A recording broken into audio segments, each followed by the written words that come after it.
Bonjour, je m'appelle Katia, je suis responsable RSE et communication client chez Reforest Action et aujourd'hui je vais vous livrer les clés pour bien communiquer autour de votre stratégie carbone.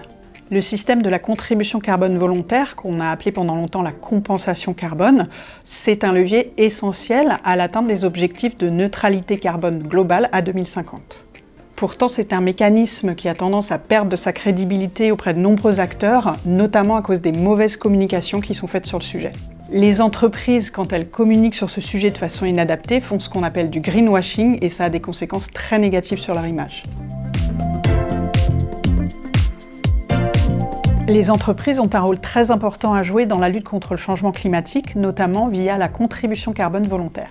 Elles sont d'ailleurs de plus en plus nombreuses à communiquer dans ce domaine. Mais pour ne pas tomber dans le greenwashing, nous leur conseillons de respecter certaines bonnes pratiques essentielles. Pour être identifiés comme des acteurs responsables et conscients des enjeux, mon premier conseil aux entreprises, c'est de se baser sur un socle de connaissances solide. La thématique de la contribution carbone est un sujet complexe et elle fait trop souvent l'objet de raccourcis simplistes. Pour bien communiquer autour d'une action de contribution carbone, il faut d'abord remettre cette action en perspective par rapport à la stratégie climatique globale de l'entreprise. Il faut en particulier qu'elle précise quelle est sa trajectoire de réduction de ses émissions, tout en étant transparente sur la mesure de son empreinte carbone. En plus d'être utilisé de façon abusive, le mot compensation induit en erreur puisqu'il laisse entendre qu'il y a une neutralisation immédiate de l'impact négatif de l'entreprise grâce à l'achat de crédit carbone. Et malheureusement, ça incite certaines organisations à ne pas faire tous les efforts indispensables pour réduire leurs propres émissions.